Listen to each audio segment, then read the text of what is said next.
जय श्री राम, जय हनुमान जी। श्री रामचरितमानस रामायण बालकांड के प्रथम अध्याय के 28वें अंश की कथा में हम रावण का लंका को राजधानी बनाना और रावण के सैनिकों का वर्णन सुनेंगे।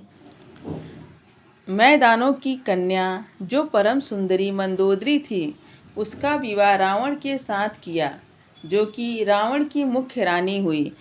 तब ऐसी अच्छी स्त्री को पाकर रावण बहुत खुश हुआ। फिर जाकर दोनों भाइयों का विवाह किया। समुद्र के बीच में चित्रकूट नामक पर्वत पर ब्रह्मा जी का बनाया हुआ एक बहुत बड़ा किला था।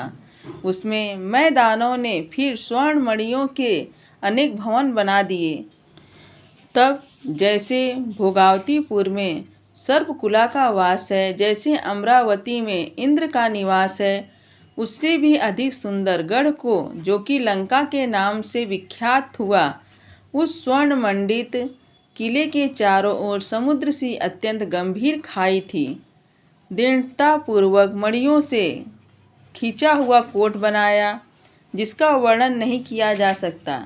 तब भगवान की दया से उस समय जो भी राक्षसों का राजा होता था, वह अत्यंत शूरवीर प्रतापी अपने दल बल सहित वहां वास करता था। किंतु जब देवासुर संग्राम हुआ था, तब देवताओं ने वहां के घोर राक्षसों का संहार कर दिया था। इससे अब वहां भगवान इंद्र की प्रेरणा से यक्षपति के 1 करोड़ रक्षक रहते थे। जब यह समाचार रावण को मिला, तो वह सेना सजाकर गढ़ को चारों ओर से आकर घेर लिया। उस भयंकर सेना के विकट योद्धाओं को देखकर यक्ष प्राण लेकर भाग गए। रावण ने सारे नगर को घूमकर देखा। उसे बड़ी खुशी हुई।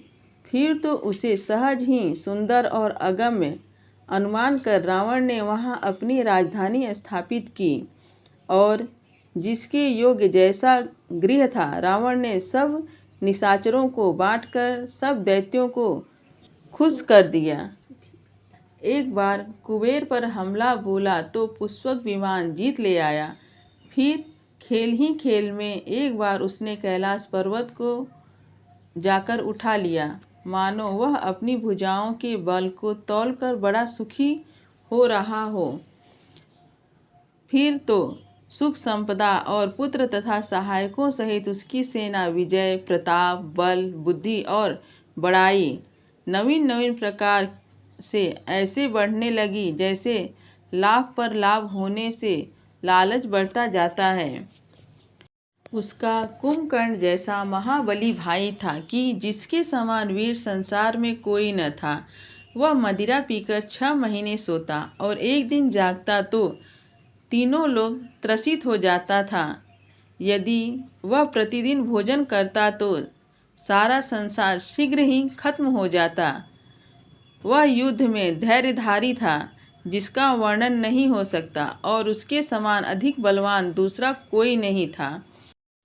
मेघनाद रावण का ज्येष्ठ पुत्र था, जो संसार के वीरों में गणमान्य था, जिसके सामने युद्ध में कोई नहीं खड़ा हो सकता था, तथा इंद्रलोक में जिसके भय से भगदड़ मची रहती थी। और कुमुख, अकंपन, वज्रदंत, धूम्रकेतु और अतिकाय जैसे एक से एक बड़े योद्धा थे कि अकेले संसार को जीत सकते थे। वे सभी कामरूप मायावी थे, जिनके हृदय में स्वप्न में भी दया ममता का आभास नहीं था। एक समय रावण अपनी सभा में बैठा था। उसने अपने असंख्य परिवार को देखा, जिनमें जन, परिजन और नाती पोतों का वह अगणित निशाचरी समूह था कि जिसकी कौन गणना कर सकेगा। ऐसी सेना को देखकर स्वाभाविक अभिमानी रावण क्रोध और अहंकार युक्त वाणी में बोला, ये सब निशाचरों के युद्ध तुम सब लोग सुनो।